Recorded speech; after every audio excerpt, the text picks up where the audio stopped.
స్తుతి మహిమలో నీకే జ్యోతిమయుడా నా ప్రాణ ప్రియుడా స్తుతి మహిమలో నీకే ఆత్మలో అనుసనం నీ అతిశయము నీవే నా ఆనందము నీవే నా ఆరాధన నీవే నీ అతిశయము నీవే నా ఆనందము నీవే నా ఆరాధన జ్యోతిమయుడా నా ప్రాణ ప్రియుడా మహిమలో నీకే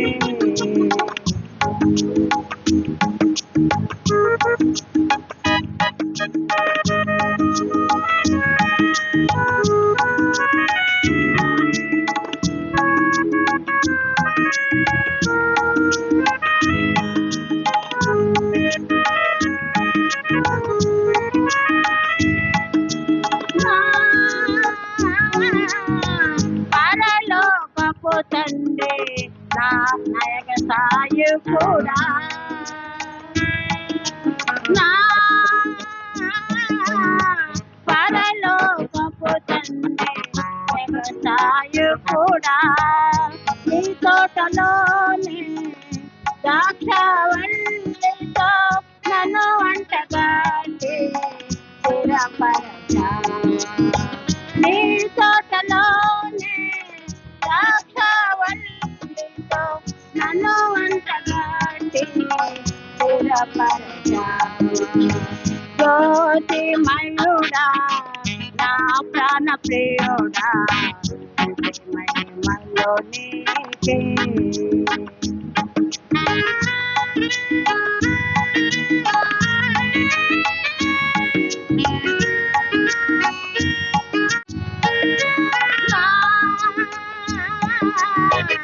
పరలోకపు తండ్రి నా మంచి కుమ్మరి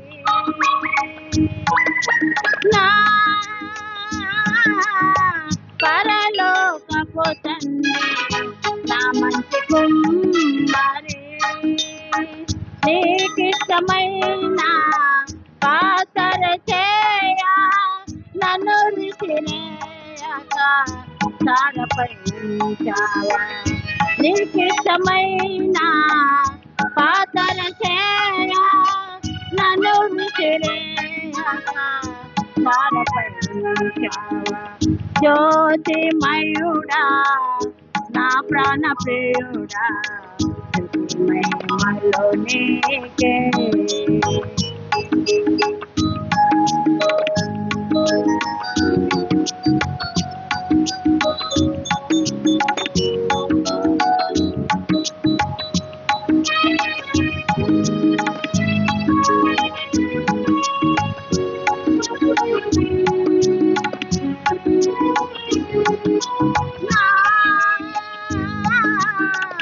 తండ్రి కుమారా పరిశుద్ధాత్ముడా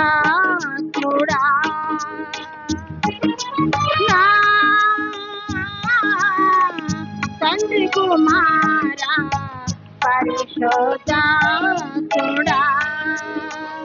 త్రివేక దేవా ఆది సంభూతుడా నిన్ను నేనే మని ఆరాధించదా త్రివేక దేవా ఆది సంభూతుడా నిన్ను నేనే మని ఆరాధించదా జ్యోతిమయుడా నా ప్రాణ ప్రియుడా మహిమలో నీకే నా ఆత్మలో అనుసరణం నా హృదయము నీవే నా ఆనందము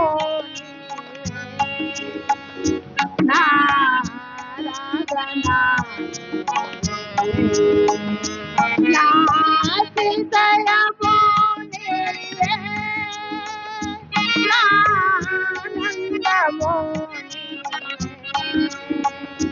నారాధనా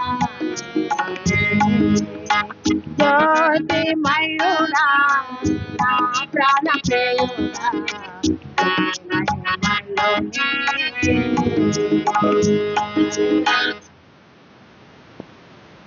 నమో చేసేదం ప్రతి క్షణము నీ సన్నిధిలో అనుభవించెదం కూర్చుందును నీ సన్నిధిలో దేవా ప్రతి క్షణం ధ్యానింతును నీ వాక్యములో దేవా ప్రతి క్షణం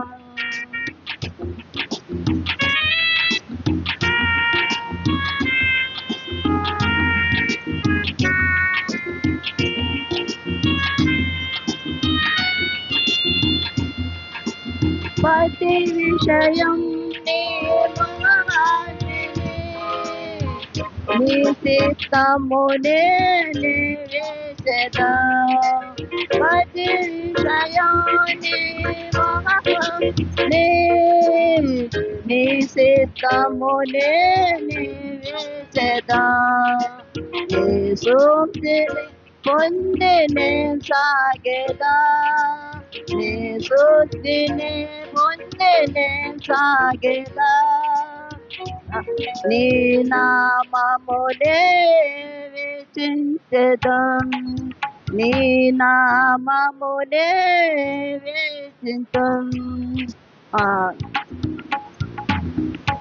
కూర్చుందును నీ సన్నిధిలో దేవా ప్రతి క్షణం ధ్యానింతును నీ వాక్యములో దేవా ప్రతి దినం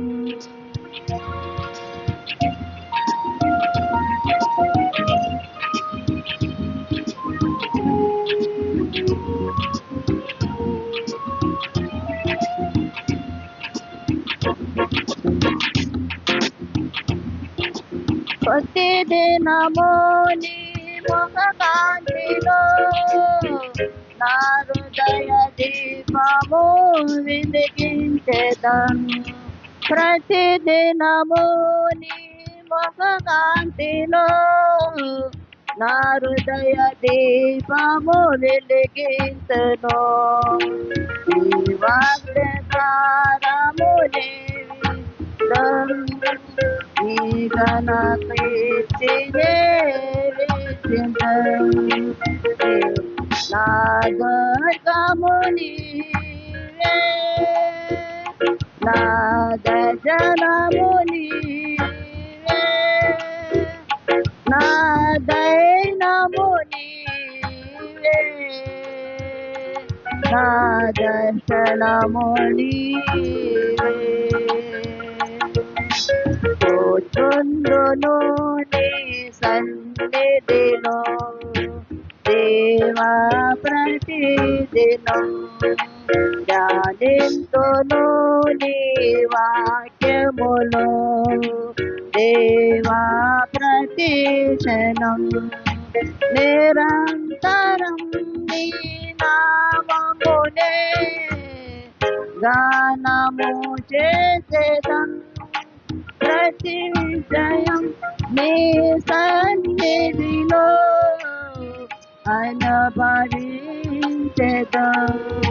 కూర్చుందును నీ సన్నిధిలో దేవా ప్రతి దినం ధ్యానింతును నీ వాక్యములో దేవా ప్రతి క్షణం.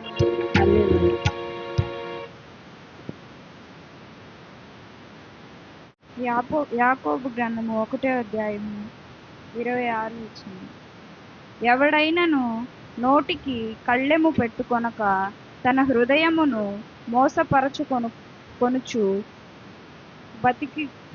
భక్తి గలవాడని అనుకొని ఎడల వాని భక్తి వ్యర్థమే.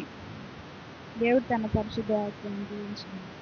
అందరికీ శుభాభివందనాన్ని తెలియజేస్తున్నాను. ఇంతవరకు ప్రభువుని ఆత్మతో సత్యంతో ఆరాధించిన ప్రతి ఒక్కరిని బట్టి ప్రభు నామమునికి ఘనత కలుగును గాక. ఈ దినమునకు ఏర్పాటు చేయబడిన బైబిల్ భాగాన్ని చదువుకున్నాము. మరొకసారి చదువుకుందాము. యాకోబు రాసిన పత్రిక 1వ అధ్యాయము 26వ వచనాన్ని మరొకసారి చదువుకొని వాక్య ధ్యానంలోకి వెళ్దాం. ఎవడైనను నోటికి కళ్ళెము పెట్టుకొనక తన హృదయమును మోసపరుచుకొనుచు భక్తి గలవాడినని అనుకునే ఎడల వాని భక్తి వ్యర్థమే. ప్రార్థన చేసుకుందాం. ప్రేమానమ్మకం గల మా ప్రియ పరలోక తండ్రి, నీ ఘనమైన శ్రేష్టమైన నామాన్ని బట్టి నీకు కృతజ్ఞతాస్తులు స్తోత్రం చేసినాం ప్రభా. నైనా తండ్రి ప్రభా, ఈ మే నెల అంతట్లో మీరు మాకు అనుగ్రహించిన ఆరోగ్యాన్ని బట్టి, ఆయుష్ని బట్టి, అయ్యా సమస్తం బట్టి నీ కొందనాలు తండ్రి ప్రభా. నీ కృపలేందే మేము ఈ స్థానంలో లేము ప్రభా.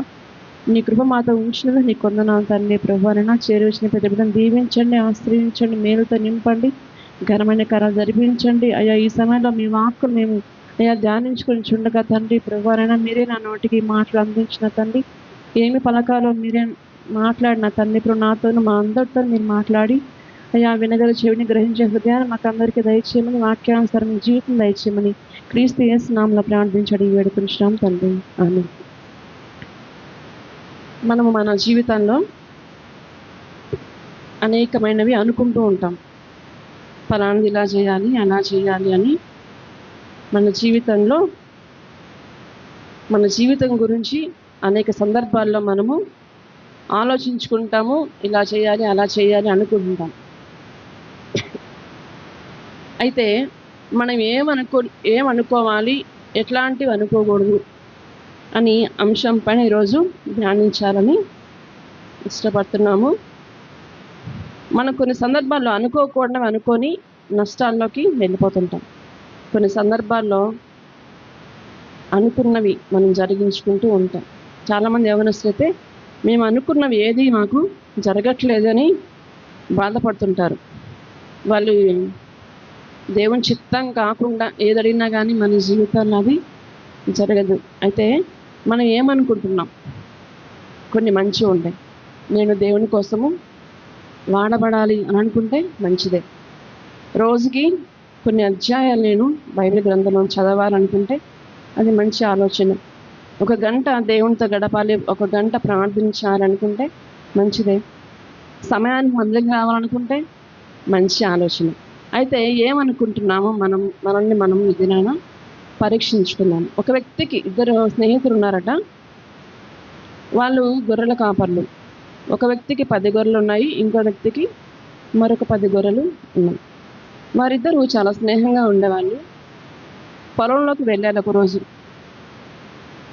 సాయంత్రం అయిపోయింది, చీకటి పడుతుంది.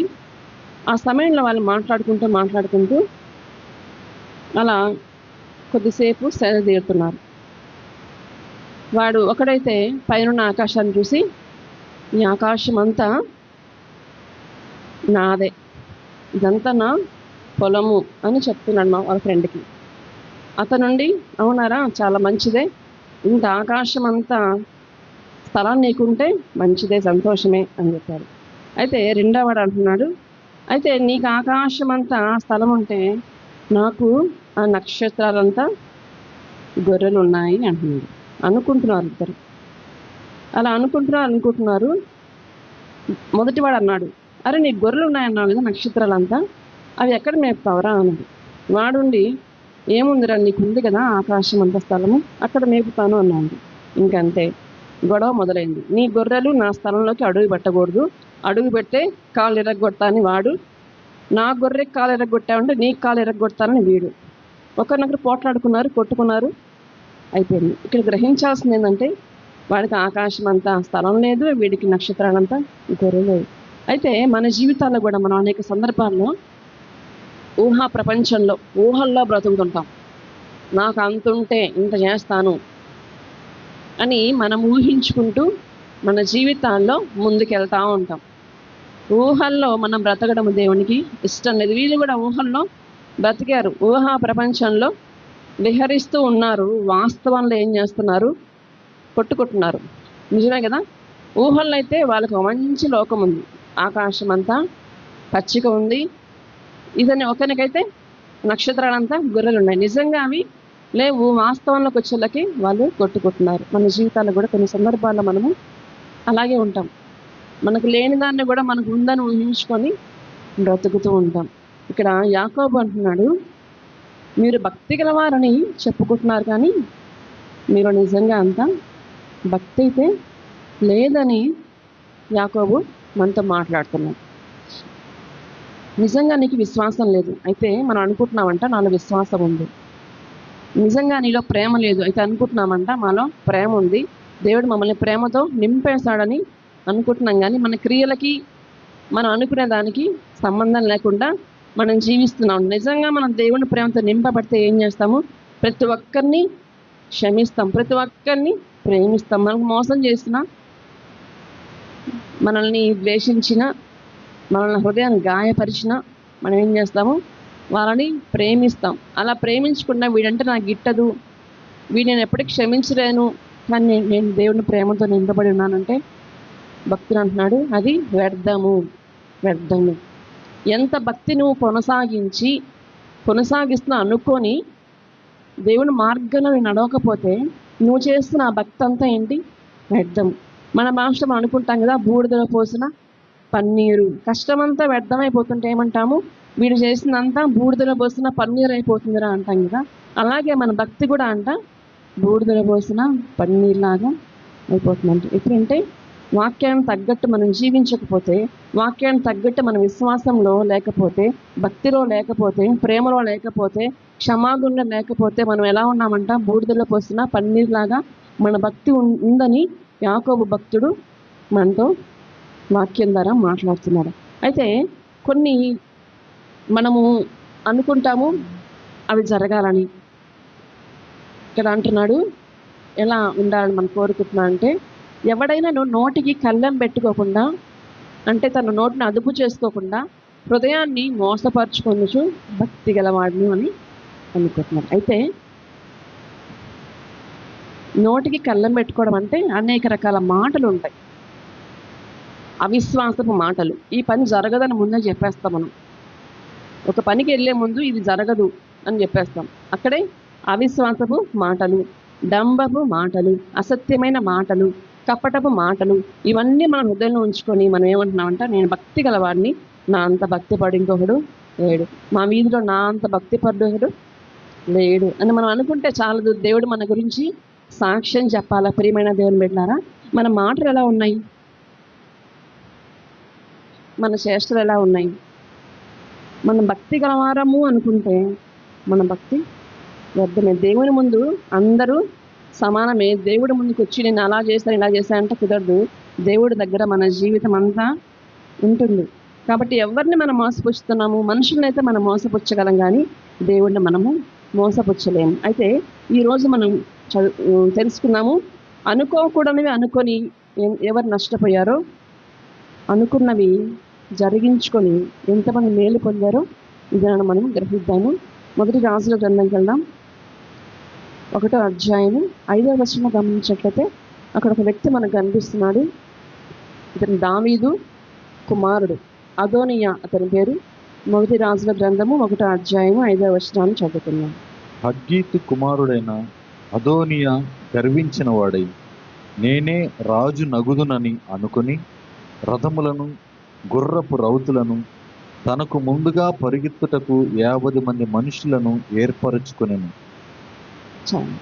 ఇక్కడ మనం గమనిస్తే ఇతని పేరు అదోనియా, దావీదు యొక్క 4వ కుమారుడు ఇతని పేరు. అతని తల్లి పేరు హగ్గీతు. అయితే ఇతను చాలా సౌందర్యవంతులని కింద మనము గమనిస్తాం. చాలా సౌందర్యవంతుడు, చాలా గర్విష్ఠుడు కూడా. ఇక్కడ ఉంది కదా, ఏం చేశాడంట? హగ్గీతు కుమారుడైన అదోనియా గర్వించిన వాడై నేనే రాజును అనుకొని రథములను గుర్రపు రౌతులను తనకు ముందుగా పరిగెత్తుటకు సిద్ధపరచుకున్నాడు. రాజు కాదు ఇతను. ఏమనుకుంటున్నాడు? నేను రాజును. ఎందుకని? తన తండ్రి రాజు కదా. అతను అప్పటికే దావీదు వృద్ధాప్యంలోకి వచ్చేసాడు. అతని సహాయంగా ఒక యవ్వన బిడ్డని ఉంచున్నారు. అటువంటి సమయంలో ఈ అదోని అనుకుంటున్నాడు, మా నాన్న చనిపోతే రాజు నేనే. అది దావీదు అనుకోలేదు, అక్కడ ఉన్న దైవజన్ అనుకోలేదు, ఎవరు అనుకోలేదు. కానీ ఇతనే అదోనియా నేనే రాజును అవుతానని గర్వించిన వాడై అతనికి ఫేవర్గా, అతనికి ఇష్టంగా దగ్గరగా ఉండేవాడిని కొంతమంది సమకూర్చుకొని రాజు నేను ప్రకటించుకోవడానికి బయలుదేరి వెళ్తున్నాడు. సిద్ధపరచుకుంటున్నాడు రథాలు, ఇంకా గుర్రపు రౌతులు, కొంతమంది 50 మంది మనుషులు ఏర్పరచుకొని వెళ్తున్నాడు. అయితే దేవుని చిత్తంలో అదోన్యా రాజు అవ్వాలని లేదు. దేవుని చిత్తాన్ని ఎవరున్నారు? దావీదు తర్వాత అతని కుమారుడైన సమూయేలు, సొలొమోను రాజు అవ్వాలని ఉంది. సొలొమోను దావీదు తర్వాత రాజు అవ్వాలని దేవుని చిత్తంలో ఉంది. దావీదు కూడా అలాగే అనుకుంటున్నాడు. కానీ ఈ అదోనియా నేనే రాజు అవుతాను, నేనే రాజుని అని తనకు తానే ప్రకటించుకోవడానికి బయలుదేరుతున్నాడు. అయితే ప్రియమైన దేవుని బిడ్డలారా, మన జీవితాల్లో కూడా కొన్నిసార్లు మనము మన ఇష్ట ప్రకారం నేను ఇది చేయాలనుకుంటున్నాను, నేను చేస్తాను, ఎవరు నాకు ఏం చెప్పినా నేను వినను అని కొన్ని వంకర మార్గాల్లో వెళ్తూ నష్టాన్ని కొని తెచ్చుకుంటాను. అయితే అదోనియా గురించి ఒక మంచి స్టేట్మెంట్ ఇక్కడ లేదు. గర్వించిన వాడై. హృదయంలో ఏముంది? అదోనియాకి గర్వం ఉంది. హృదయంలో గర్వం ఉంటే, ఒక రాజుకి గర్వం ఉంటే ఎలా ఉంటుంది? రాజుకు ఉండాల్సిన లక్షణాలు ఏవి కూడా అదోనియా ఇక్కడ మనకు కనిపించట్లా. గర్వం ఉంది, సత్యాన్ని అసత్యంగా మార్చే స్థితి ఉంది, ఎవరికి తెలియకుండా తనకు తానే రాజు అవ్వాలనుకోవడం ఉంది. అదంతా ఒక అసత్యము, ఒక కపటంతో కూడిన ప్రవర్తన. అయినా కానీ అదోనియా ఏమనుకుంటున్నాడు? ఆ లక్షణాలు లేకపోయినా తగ్గింపు గుణము, రాజు అవ్వడానికి ఉండాల్సిన తగ్గింపు గుణము కానీ, రాజు అవ్వడానికి ఉండాల్సిన ప్రేమ అనే బంధం కానీ, క్షమాపణ అనే స్థితి కానీ ఏది కూడా అదోనియాలో లేవైతే అనుకుంటున్నాడు నేను రాజు అవ్వాలి, ఎలాగైనా రాజు అయ్యి ఈ దేశాన్ని పరిపాలించాలి అని అదోనియా అనుకుంటున్నాడు. ఇతను కూడా దావీదు కుమారుడే అయినప్పటికీ దేవుని చిత్తంలో సొలొమోను రాజు అవ్వాలని ఉంది. అయితే అదోనియాలో ఏ లక్షణమూ లేదు రాజు అవ్వడానికి. ఇతను ఎక్కడికి వెళ్తున్నా అంటే జోహలెత్ అనే ప్రాంతానికి వెళ్ళి ఏం చేస్తున్నాడో మనం చూద్దాము. 9వ వచనంలో అదోనియా ఏన్రోగేలు సమీపమందుండు జోహెలెతు అను బండ దగ్గర గొర్రెలను, ఎడ్లను, క్రొవ్విన దూడలను బలిగా అర్పించి ఏం చేస్తున్నాడు? బలిగా అర్పిస్తున్నాడు. ఎక్కడ? జోహలెతు అనే బండ దగ్గర. ఈ జోహలెతు అనే మాటకి అర్థం అంట సర్పములుండు స్థలము. దేవుడు ఉండే స్థలము కాదు. సర్పాలు ఉండే చోటుకి మనం వెళ్తామా? వెళ్ళం. అక్కడ ఉందంటేనే మనం ఇక్కడ కర్ర పట్టుకొని నిలుచుకుంటాం, వెళ్తున్న అసలు అక్కడ ఉండము. అలాంటి ప్రదేశానికి అదోనియా వెళ్ళి నేను రాజు అవుతానని అక్కడ బలులు అర్పిస్తున్నాడు. కొంతమంది ఇలా ప్రార్థన చేస్తారు. ప్రార్థన చేయడం తప్పు కాదు, కానీ కొంతమంది నేను ఎవరు సినిమాకి వెళ్తున్నాను, నాకు మంచి సీట్ ఉండే ప్రాంతం ఎవరుమా అంటే అర్థం ఏంటి? అది నిజమైన ప్రార్థన. కొంతమంది వ్యర్థమైన చోటకి వెళ్తూ నాకు మంచి జరగాలని కోరుకుంటారు. అలాగే ఈ అదోనియా కూడా సర్పాలు ఉండే చోటకి వెళ్ళి దేవునికి బలులు అర్పిస్తున్నాడు. సర్పాలు ఉండే స్థలము దేవునికి ఆరాధించాల్సిన స్థలము కాదు, ఆయనకి బలులు అర్పించే స్థలము కాదు. దానికి వ్యతిరేకంగా అదోనియా చేస్తున్నాడు. ఏది కూడా అదోనియాలో మంచి లక్షణం మనకు ఇక్కడ కనిపించడం. అయితే ప్రియమైన దేవుని బిడ్డలారా, మన జీవితాల్లో కూడా మనము కూడా ప్రేమ లేకుండా, క్షమాపణ లేకుండా నేను మంచివాడిని, నేను దేవుని బిడ్డని చెప్పుకుంటే మనం కూడా ఈ అదోనియాలాగా నష్టపోతాం. అయితే అదోనియా అనుకున్నాడు నేను రాజు అవుతా. ఒక దైవజన్ని గౌరవించే మనసు అయితే లేదు, రాజుని వాళ్ళ అభిప్రాయాలను గౌరవించే మనసు అదోనియాకి లేదు, పెద్దలను గౌరవించే మనసు లేదు. అయినా కానీ రాజు అవుతా అనుకున్నాడు. కానీ అతని ప్రయత్నాలన్నీ విఫలమైపోతాయి. ఆ తర్వాత అతను ఊహించిన విధంగా మరణం అవుతాడు. చూసారా? తనకు తానే గర్వించిన వాడై తనకు తానే రాజు అవ్వాలని వీరిన వ్యక్తి ఒక ఘోరమైన మరణాన్ని పొందుకుంటాడు. అదోనియా రాజు అవ్వడు, కానీ దానికి రాజు అవ్వకపోగా మరణాన్ని అతను పొందుతాడు. అయితే ఈ అదోనియా అనుకోకూడదు అనుకొని నష్టపోయాడు తన జీవితంలో. అయితే మనం కూడా రాజులు కాకపోతే రాజు అనుకుంటున్నామా? సాతాను పనులు చేస్తూ నేను దేవుని బిడ్డను అనుకుంటే యాకోబు అంటున్నాడు కదా, మీ భక్తి వ్యర్థమే. సాధారణ పనులు చేస్తూ, ప్రసంగాలు చెప్తూ, సాధారణ పనులు చేస్తూ, పాటలు పాడుతూ ఉంటే మన భక్తి వ్యర్థమే అని యాకోబు భక్తుడు గ్రంథం ద్వారా దేవుడు మనతో మాట్లాడుతున్నాడు. దేవుని రక్తంతో మనం కడగబడి రాజులైన యాజక సమూహంగా మనం చేయబడ్డామని పేతురు తన పత్రికలో రాస్తున్నాడు. మొదటి పేతురు గ్రంథ పత్రిక, పేతురు రాస్తున్న మొదటి పత్రికలో మనం చూస్తే రాజులైన యాజక సమూహంగా మనం చేయబడ్డామని ఇక్కడ ఉంది. 2వ అధ్యాయము 9వ వచనం చదువుకుందాం. పేతురు రాసిన మొదటి పత్రిక 2వ అధ్యాయము 9వ వచనం. అయితే మీరు చీకటిలో నుండి ఆశ్చర్యకరమైన తన వెలుగులోనికి మిమ్మల్ని పిలిచిన వాని గుణాతిశయములను ప్రచురము చేయ నిమిత్తము ఏర్పరచబడిన వంశమును, రాజులైన యాజక సమూహమును, పరిశుద్ధ జనమును, దేవుని సొత్తైన ప్రజలునై ఉన్నారు. చాలు. ఏంది? చీకటిలో నుండి ఆశ్చర్యకరమైన తన వెలుగులోనికి దేవుడు మనల్ని తీసుకొని వచ్చాడు. ఒకప్పుడు చీకటిలో ఉన్నాము, కానీ ఇప్పుడు చీకటిలో లేము. ఇప్పుడు ఎక్కడున్నాం? దేవుని వెలుగులో ఉన్నాం. కాబట్టి నిజమైన క్రైస్తవ జీవితాన్ని మనం జీవించాలని దేవుడు కోరుకుంటున్నాడు. రెండవది మనం గమనిస్తే ఇతను కూడా అనుకున్నాడు. రాజులు 2వ గ్రంథము 2వ రాజుల గ్రంథము 5వ అధ్యాయము 12వ వచనం మనం గమనిస్తే అక్కడ ఒక వ్యక్తి ఉన్నాడు. అతను కూడా అనుకున్నాడు. ఏమనుకున్నాడో మనము చూద్దాం. దమస్కు నదులైన అబానాయును, పర్పరును ఇశ్రాయేలు దేశంలోని నదులన్నిటికంటే శ్రేష్టమైనవి కావా? వాటిలో స్నానము చేసి శుద్ధి నొందలేనా అని అనుకొని రౌద్రుడై తిరిగి వెళ్ళిపోయాను. ఇక్కడ ఈ వ్యక్తి మనకు తెలుసు. ఎవరు? నయమాను. నయమాన్ అనుకుంటున్నాడు, నయమానుకు పరాక్రమశాలి అయినా కానీ ఏంటి, కుష్ఠరోగం అతనికి ఉంది. తన ఇంటికి బానిసగా తెచ్చుకున్న ఒక చిన్నది దేవుణ్ణి వారికి పరిచయం చేస్తుంది. ఏమని? అమ్మాయి అయితే సిరియాలో ఉంది. ఈ ప్రవక్త ఎక్కడ ఉన్నాడు? బాగు చేసే ప్రవక్త షోమ్రోన్లో ఉన్నాడు. అమ్మ ఇదే అవకాశం అనుకుంది దేవుని గురించి చెప్పడానికి. ఆమె చెప్తుంది, షోమ్రోన్లో ప్రవక్త ఒక అన్నాడు, మా యజమానుడు అక్కడికి వెళ్తే బాగైపోతాడని ఒక చిన్న సలహా, ఒక దేవుని గురించిన ఒక పరిచయం చేస్తుంది. ప్రియమైన దేవుని బిడ్డలారా, మనకి ఎప్పుడైనా అవకాశం వచ్చిందా దేవుని గురించి ఇతరులకు చెప్పడానికి? వచ్చినప్పుడు ఏం చేస్తున్నాము? మౌనంగా మన నోరు మూసేసుకుంటున్నామా? మాట్లాడాల్సిన చోట మాట్లాడకుండా, మాట్లాడకూడని చోట మాట్లాడుతూ నష్టాలు తెచ్చుకుంటున్నామా? ఇక్కడ ఈ చిన్నది ఎప్పుడెప్పుడు దేవుని గురించి వీరికి చెప్దామా అని ఒక అవకాశం కోసం వెతుకుతూ ఉండింది. దేవుణ్ణి వీరికి పరిచయం చేసింది. దేవుని దగ్గరికి వెళ్తే, దేవుని ప్రవక్త దగ్గరికి వెళ్తే మా యజమానుడు బాగవుతాడని చెప్పింది. అతను కూడా నమ్మాడు. నమ్మి ఒక రికమెండేషన్ లెటర్స్ రాజు దగ్గర తీసుకొని ఆ ఊరికి ప్రయాణమైంది.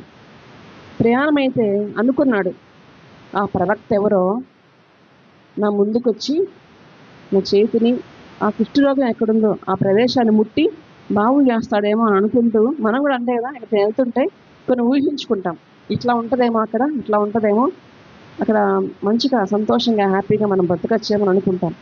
అలాగే ఈ నయమాన్ కూడా అనుకున్నాడు, ఆయన గొప్ప ప్రవక్త కదా, నా ముందుకు వచ్చి నిలబడి, నేను గొప్ప పరాక్రమశాలని, మంచి సైన్యాధిపతిని, నా ముందుకు వచ్చి నిలబడి నా రోగం గురించి నా వివరాలు అడిగి ప్రేమగా నన్ను తాకి నన్ను స్వస్థపరుస్తాడేమో అని వెళ్తే అక్కడ జరిగింది ఏంటంటే, అసలు ఆ దైవజనుడు బయటకు కూడా రాడు, తన సేవకుని ద్వారా పంపిస్తాడు. ఏమని చూద్దామా? 2వ రాజుల గ్రంథం 5వ అధ్యాయము 10వ వచనం చదువు.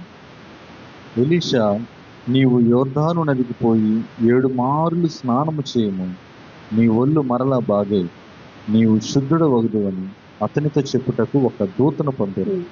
శుద్ధుడు అగుదు అని అతను చెప్పడానికి ఒక దూతని పంపాడు. ఈయన అనుకున్నది ఒకటి, ఒకటి జరిగింది ఒకటి. అయితే వెంటనే నయమానికి ఏమొచ్చింది? కోపం వచ్చింది. మా ఊర్లో ఉన్న దమస్కు నదులైన అబానాయు, పరహరు, ఇశ్రాయేల్ దేశంలో నదులన్నిటికంటే శ్రేష్టమైనవి కావా? అక్కడ మునితే నాకు బాగవుదా అని అనుకున్నాడు నయమాను. కోపం వచ్చింది, వెళ్ళిపోయాడు. వెళ్ళిపోతుంటే అక్కడ ఒక పని ఆయన నిలబడి ఒక చిన్న సలహా, అయ్యా ఇంకేదన్నా పని చెప్పు, చేస్తావు కదా, ఒక చిన్న పని మునగమన్నాడు, మునగచ్చు కదా అని మాటకి ఆయన లోబడి వెళ్ళి ఆ నదిలో మునిగినప్పుడు ఏమైంది? 7 మార్లు మునిగినప్పుడు సంపూర్ణ స్వస్థత నయమాను పొందుకున్నాడు. సగం ఆయన చెప్పిన దానికన్నా తక్కువ సార్లు మునిగి వచ్చేలా దైవజన్ చెప్పిన మాటని సంపూర్ణంగా లోబడ్డాడు, సంపూర్ణంగా విన్నాడు, చేశాడు. దానికి తగిన ప్రతిఫలాన్ని నయమాను పొందుకున్నాడు. అనుకున్నాడు మొదటైతే ఇంత గొప్ప నదుల కన్నా మా ఊర్లో ఇంకా గొప్ప నదులు ఉన్నాయి కదా అనుకున్నాడు. కానీ చివరికి ఒక మంచి ప్రయోజనకరమైన ఆరోగ్యాన్ని, స్వస్థతని పొందుకొని తిరిగి వెళ్ళాడు నయమాను. అయితే మన జీవితాల్లో కూడా ఎక్కడ దేవునికి పూర్తిగా లోపడుతున్నామా? దేవుడు చెప్పిన సగం చేస్తూ సగం వదిలేస్తే అది పరిపూర్ణమైన విధేయత కాదు. ఇక్కడ నయమాను కూడా పరిపూర్ణంగా విధేయత చూపాడు. ఎన్నిసార్లు మునగమన్నాడు అన్నిసార్లు మునిగి ఆరోగ్యాన్ని మళ్ళా పొందుకున్నాడు. ప్రియమైన దేవుని బిడ్డలారా, మనం కూడా దేవుని మాటకి సంపూర్ణంగా దేవుడు ఏం చెప్తే అది, ఈ పని చెయ్యొద్దంటే చెయ్యొద్దు, ఈ పని చెయ్యంటే చెయ్యి అని మనం దేవుడి చేత ప్రేరేపించబడి వాక్యం ద్వారా దేవుడు మనతో మాట్లాడినప్పుడు లోబడితే గొప్ప కార్యాలు దేవుడు మన జీవితాల్లో జరిగిస్తాడు. మొదటగా మనం చూసాము అదోనియా, రెండోదిగా మనం చూసాం నయమాను, మూడోదిగా మనం చూద్దాము మత్తయి సువార్త 9వ అధ్యాయము 21వ వచనం మనము గమనిద్దాం.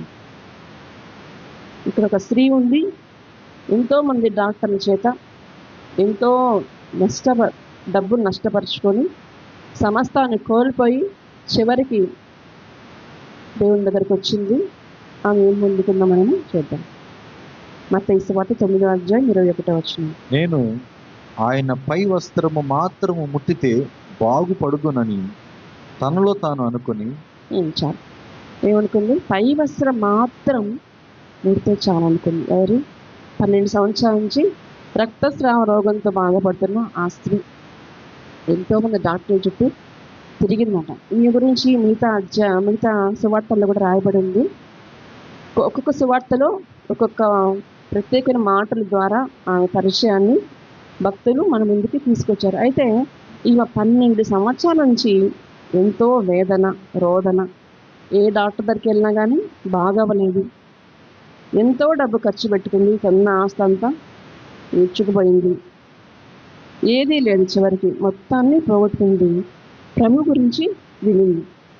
ఏమని వినింది? ఆయన సర్వశక్తిమంతుడు, సర్వవ్యాపి అయిన దేవుడు, స్వస్థపరిచే దేవుడు, సమాధానం ఇచ్చే దేవుడు, నెమ్మదిచ్చే దేవుడు అని వినింది. విన్నాక నమ్మింది. నమ్మిన తర్వాత ఏం చేసింది? నేను ఎలాగైనా కానీ ఆయన్ని పట్టుకోకపోయినా ఆయన వస్త్రపు చెంగునైనా నేను పట్టుకుంటాను అని అనుకుంది. అంటే దేవుణ్ణి పట్టుకోవడానికి ఆమెకి తెలుసు, నాకు అటువంటి ఎవరు అర్హత లేదు, నా స్థితి అలాంటిది కాదు. ఎంతోమంది నిందించి ఉండొచ్చు, అసలు నువ్వు ఎలా బయటకు వస్తావు, నీకున్న స్థితి ఏంటి అని ఆమెను ప్రశ్నించి ఉండొచ్చు. కానీ అవేమి ఆ మనసులో పెట్టుకోలే. నాకు బాగా అవ్వాలి, నేను ఆ దేవుణ్ణి, ఆ వస్త్రపు చెంగుని ముట్టాలి, బాగుపడాలి అని అనుకుంది. వెళ్ళింది. దేవుడు ఇచ్చాడు, స్వస్థతని ఇచ్చాడు. మంచి సమయంలో మంచి నిర్ణయం తీసుకుంది. దేవుడు ఆమె జీవితంలో గొప్ప కార్యాలు జరిపించాడు. మార్కు సువార్తలో మనం గమనిస్తే మార్కు సువార్త 5వ అధ్యాయము 25వ వచనం మనము చదువుకున్నాం. మార్కు సువార్త 5వ అధ్యాయము 25వ వచనం. 12 ఏండ్ల నుండి రక్తస్రావము రోగము కలిగిన యొక్క స్త్రీ ఉండెను. ఆమె అనేక వైద్యుల చేత ఎన్నో తిప్పలు పడి తనకు కలిగినదంతే వ్యయము చేసుకుని ఎంత మాత్రమును ప్రయోజనము లేక మరింత సంకటపడెను. ఆమె యేసును గూర్చి విని, నేను ఆయన వస్త్రములు మాత్రము ముట్టిన బాగుపడుదని అనుకుని జనసమూహములు ఆయనను వెనుకకు వచ్చి ఆయన వస్త్రము ముట్టెను. వెంటనే ఆమె రక్తధార కట్టెను గనుక తన శరీరములోని ఆ బాధ నివారణ అయినదని గ్రహించుకునేను. చాలు. ఇక్కడ మనం గమనిస్తే నేను ఉన్నదంతా పోగొట్టుకుంది, ఇంక నేను ఎందుకు బ్రతకాలి అని ఆమె చనిపోవడానికి సిద్ధమవ్వాల. ఎలాగైనా బ్రతకాలి, ఎలాగైనా ఆరోగ్యము పొందుకోవాలి, ఎలాగైనా ఆ యేసయ్య అంట ఎవరు గొప్ప దేవుడు అంట, ఎవరినైనా బాగు చేస్తారంట. ఆయన వస్త్రపు చెంగులో కూడా ప్రభావం ఉందంట, స్వస్థత ఉందంట అని విని ఏం పోతాంలే అని ముసిగేసుకుని ఇంట్లో పడుకోవాలా, నిర్లక్ష్యంగా ఉండలా, బద్ధకంగా ఉండలా. అయితే అయ్యింది, పోతే పోయింది అని అనుకోలే. ఏమైంది, వెంటనే దేవుని దగ్గరికి పరిగెత్తింది. ధైర్యం చాలకపోయినా ఆయన వస్త్రాలు ముట్టింది చివరికి. ఈ యూదులకట పై వస్త్రము 4 చెంగులుగా ఉంటుందండి. ఆ 4 చెంగులకి ఒక నీలి రంగు దారము కుచ్చులాగా ఉంటుందంట.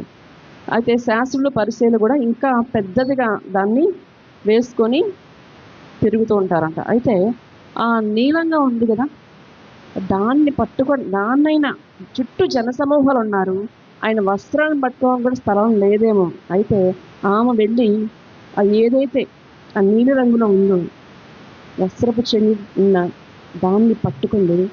వెంటనే ఆ జీవితంలో ఒక అద్భుతాన్ని దేవుడు జరిగించాడు. బైబిల్ గ్రంథంలో నీలి రంగు, బ్లూ కలర్కి ఒక ఉన్నతమైన అనుభవం, అంటే నీలి రంగు అంటే ఉన్నతమైన అనుభవానికి గుర్తంట. యెహెజ్కేలు గ్రంథంలో మనం చూస్తే యెహెజ్కేలు గ్రంథము 10వ అధ్యాయము 1వ వచనంలో నీలి రంగు గురించి మనము చదువుదాము. దాని యొక్క ప్రత్యేకతను మనము తెలుసుకుందాం. యెహెజ్కేలు గ్రంథము 10వ అధ్యాయము 1వ వచనం. నేను చూచుచుండగా కెరూబులకు పైగానున్న ఆకాశ మండలము వంటి దానిలో నీలకాంతమయమైన సింహాసనం ఒకటి అగుపడాను. చాలు,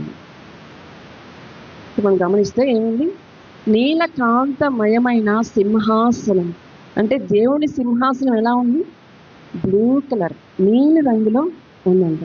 అలాంటి ఉన్నతమైన దానికి సాదృశ్యంగా ఉన్న దానిని ఆ స్త్రీ వచ్చి ముట్టుకోగానే ఉన్నతమందు ఆశీర్వాద దేవుడు ఏం చేశాడు, ఆమెను స్వస్థపరిచాడు. అదేవిధంగా 1వ అధ్యాయము 26వ వచనం మనం గమనిద్దాము.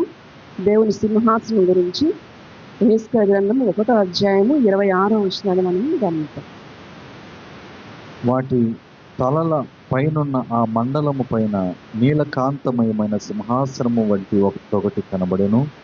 మరియు ఆ సింహాసనము వంటి దాని మీద నరస్వరూపియగు ఒకడు ఆసీనుడై ఉండెను. చాలు, ఇక్కడ ఏముంది, నీలకాంతమైన సింహాసనం వంటిది ఒకటి కనబడను. అక్కడ ఎవరున్నారు, నరస్వరూపి అయిన ఒకడు ఆసీనుడై ఉన్నాడు. ఈ బ్లూ కలర్ సింహాసనం పైన ఎవరున్నాడు, ఉన్నతుడైన దేవుడు ఉన్నాడు. ఈమె నమ్మింది ఏమని, అన్నిటికన్నా అందరికన్నా ఉన్నతుడైన దేవుడిని నేను ఆశ్రయిస్తున్నాను, ఆయన వస్త్రపు చెంగును ముట్టుకుంటున్నాను, నాకు స్వస్థత కార్యం జరుగుతుంది అని నమ్మింది. వచ్చింది, ముట్టుకుంది, వెంటనే స్వస్థత కలిగింది. ఈమె అనుకుంది, దాన్ని కార్య ఆచరణలో పెట్టింది, విజయాన్ని పొందుతుంది. ప్రియమైన దేవుని బిడ్డలారా, మనం కూడా ఎన్నో అనుకుంటున్నాం, వాటిని ప్రభు సన్నిధిలో పెడుతున్నామా? ప్రభు సింహాసనం ఎదుట మన ప్రార్థన విన్నపాలు పెడితే నిజంగా దేవుడు మన అందరి జీవితాల కార్యాలు జరిగించడానికైనా సిద్ధంగా ఉన్నాడు. మందిరానికి వచ్చి గొమ్మగా ఉండేసి వెళ్ళిపోతే ప్రయోజనం ఉండదు. ఆయనతో మాట్లాడాలి, మన హృదయంలో ఉన్నదానికి చెప్పుకోవాలి, అప్పుడు దేవుడు కార్యాలు జరిగిస్తాడు. ప్రియ సంగమా, మొదటిగా అదోనియా చూసాము, తర్వాత నయమాన్ని చూసాము, తర్వాత రక్తస్రావం గల స్త్రీ చూసాము. అయితే ఇక్కడ చివరికి మనము గమనిద్దాము, ఇంకొకరు కూడా అనుకున్నారు. ఏమని అనుకున్నారు మనకు తెలుసు, ఎవరు, తప్పిపోయిన కుమారుడు కూడా అనుకున్నాడు. ఏమని, నా తండ్రి ఇంటికి మరలా వెళ్ళాలి. చూద్దాము, లూకాసు వార్త 15వ అధ్యాయము 19వ వచనాన్ని మనము చదువుతున్నాం.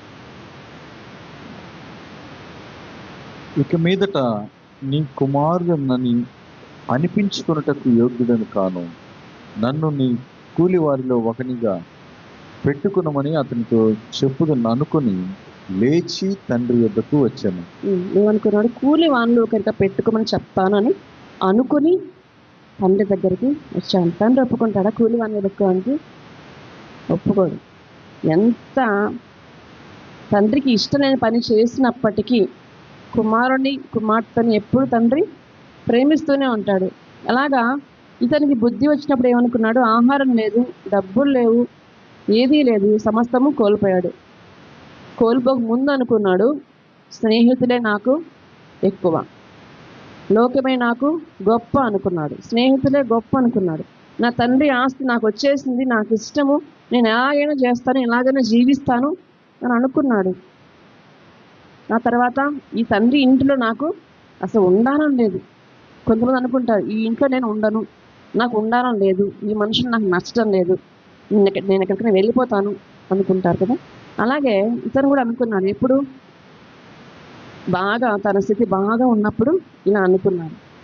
స్థితి మారింది. తర్వాత దుర్వ్యాపారం చేశాడు, ఉన్న ఆస్తి పోయింది, స్నేహితులు పోయారు, ఆహారం లేదు. అప్పుడు అనుకుంటున్నాడు, నేను కూలి వానికన్నా ఉంటా మా నాన్న దగ్గర, ఎందుకంటే కూలి వాళ్ళకి కూడా మా నాన్న దగ్గర ఆహారము సమృద్ధిగా ఉంది అనుకున్నాడు. వచ్చాడు తండ్రి కూలివాడిగా కాదు, తన ఉంగరాన్ని ఇస్తాడు, వస్త్రాలు ఇస్తాడు, ఎంతో ప్రేమించి హక్కున చేర్చుకుంటాడు. తనకున్న తను నష్టపోయిన దానంతా తండ్రి తిరిగి మళ్ళీ ఇస్తాడు. అయితే ఏమనుకున్నాడు, తండ్రి దగ్గరికి వెళ్తాను అనుకున్నాడు. తండ్రి దగ్గరికి వెళ్ళను అని భయపడి ఉంటే తను నష్టపోయి ఉండేవాడు. కానీ మన జీవితంలో కూడా మనం ఎంత దిగజారిపోయిన స్థితిలో ఉన్నప్పటికీ దేవుని దగ్గరికి వస్తే దేవుడు మనల్ని ఎప్పుడు రక్షించడానికి, ప్రేమించడానికి ఆయన సిద్ధంగా ఉంటాడు. అయితే మన జీవితాల్లో మనము భక్తికి దూరం అయిపోయినామా? ఈ తప్పిపోయిన కుమారుడు అన్నీ పోగొట్టుకున్నాడు. మరి మనం ఏం పోగొట్టుకుంటున్నాం? మన విశ్వాసాన్ని పోగొట్టుకున్నామా? ప్రేమను పోగొట్టుకున్నామా? మనల్ని మనము సరి చేసుకున్నాం. ఎందుకంటే దేవుని వాక్యము ఒక అద్దం లాంటిది. అద్దము మనకి అబద్ధం చెప్పదు, మనం ఎలా ఉన్నామో అలాగే చూపిస్తుంది కదా. అలాగే దేవుని వాక్యం కూడా అది చదువుతుంటే దేవుడు మన హృదయంతో మాట్లాడుతుంటాడు. ఏది కూడా అబద్ధము కాదు. కాబట్టి మన జీవితంలో భక్తికి దూరం అయిపోయినామా? మందిరానికి దూరం అయిపోయినామా? ఏం పోదా అండి మందిరానికి, ఇంట్లో కూడా టీవీలో కూర్చుంటే వస్తుంది కదా అని అనుకుంటున్నామా? ఇందాక మనం గమనించుకున్నాం కదా, జోహాలెత్ అనే ప్రాంతం, ఎక్కడ పెడితే అక్కడ మనం దేవుణ్ణి ఆరాధించాలి, హృదయపూర్వకంగా ఆరాధించాలి. దేవుని సన్నిధికి వచ్చి మన కన్నీటిని ఆయన దగ్గర, ఆయన పాదాల చెంత వేసినప్పుడే మన హృదయపూర్వకంగా దేవుణ్ణి ఆరాధించినట్టు. మన భక్తి ఎక్కడుంది? మన భక్తికి చిల్లు పడిపోయినాయా? హోల్స్ పడిపోయినాయా? ఒక బకెట్లో ఫుల్గా నీళ్ళు పట్టామనుకోండి, దానికి ఒక రంధ్రం ఉంది, ఏమవుతాయి? అన్నీ పోతాయి. అట్లాగే మన ఆత్మీయ జీవితానికి కూడా చిల్లులు పడ్డాయంటే, మన ఎంత భక్తి కలిగి ఉన్నా, ఎంత విశ్వాసం కలిగిన ఏమవుద్ది? మొత్తం కూడా నాకు చెప్తున్నాం కదా, బూడిదలో పోసిన పన్నీరు అయిపోతుంది. అలా కాకుండా దేవుడు మన జీవితాలు గొప్ప కార్యాలు జరిపించాలంటే మనం ఒక మంచి నిర్ణయాలు తీసుకోవాలి. దేవుని కొరకు నేను మంచి కార్యాలు చేస్తాను, దేవుని కొరకు జీవిస్తాను, దేవుని కొరకు నేను బ్రతుకుతాను, అనేకులను దేవుని దగ్గరికి నడిపిస్తాను, ప్రతిరోజు దేవునికి ఇష్టంగా నేను జీవిస్తాను అని మనం కొన్ని తీర్మానాలు చేసుకుంటే దేవుడు మన జీవితాల్లో కూడా గొప్ప కార్యాలు జరిపించడానికి సిద్ధంగా ఉన్నాడు. కనుక దేవుని వాక్యం మనం విన్నాము, వాటి ప్రకారం మనం జీవించాలని దేవుడు కోరుకుంటున్నాడు. దేవుడి కొద్ది మాటలు దీవించి ఆశ్రయించుకున్నాక ప్రార్థించుకున్నాను. ప్రేమ నమ్మకం గల మా ప్రియాపరలోక తండ్రి, మీ ఘనమైన నామాన్ని బట్టి కొందనాలైనా, మహోన్నతాన్ని కొందనాలు, మహాగండాన్ని కొందనాలయ్యా. మా జీవితాల్లో మేము భక్తిని కొనసాగిస్తున్నాం, కానీ ప్రభా అది యథార్థంగా నమ్మకంగా మేము కొనసాగించడానికి మీ శక్తిని మాకు దయచేయండి ప్రభానైనా. ఆత్మదేవాన్ని కొందనాలు అయ్యా. మేము ఏమైతే అనుకోవాలో వాటిని అయ్యా చక్కగా అనుకొని గ్రహించుకునే జ్ఞానాన్ని మాకు దయచేయండి అయ్యా. తండ్రి ప్రభానైనా మీ కృప మమ్మల్ని వర్ధలింప చేయమని అయ్యా ప్రతి ఒక్కరిని మీ గాయపడిన హస్తాలకు సమర్పించుకుంటూ క్రీస్తు యేసునామములో ప్రార్థించడం జరిపించున్నాను తండ్రి. కనికరము గలవాడు ధన్యుడు. సామెతలు మత్తయి 5:7 రాయించిన.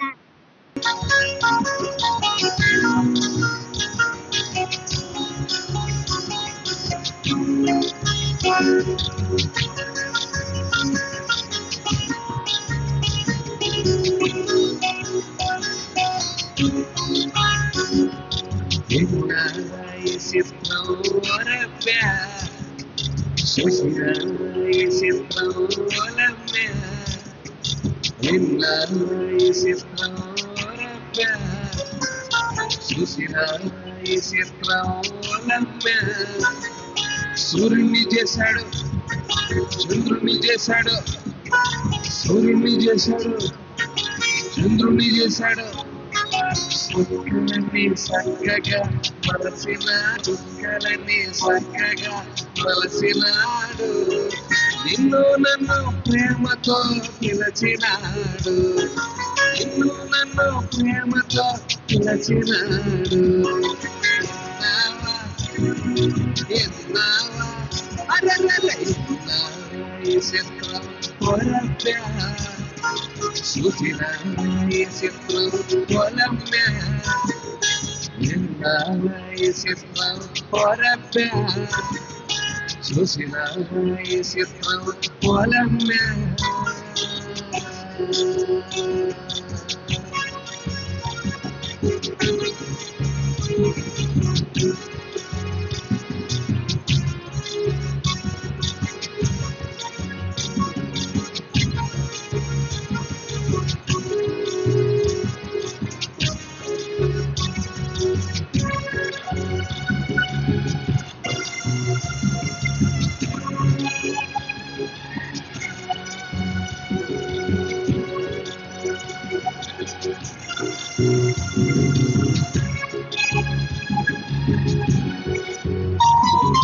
సముద్రాన్ని రెండుగా చీల్చినాడు తుఫానుని మాటతో ఆపినాడు సముద్రాన్ని రెండుగా చీల్చినాడు తుఫానుని మాటతో ఆపినాడు దేవుడు మంచి దేవుడు దేవుడు యేసుదేవుడు దేవుడు మంచి దేవుడు దేవుడు యేసుదేవుడు ఇమ్లావా ఈ చిత్రం వరప్యా ఈ చిత్రం వలమ్యా ఈ చిత్రం వరప్యా చూసిన ఈ చిత్రం వలమ్యా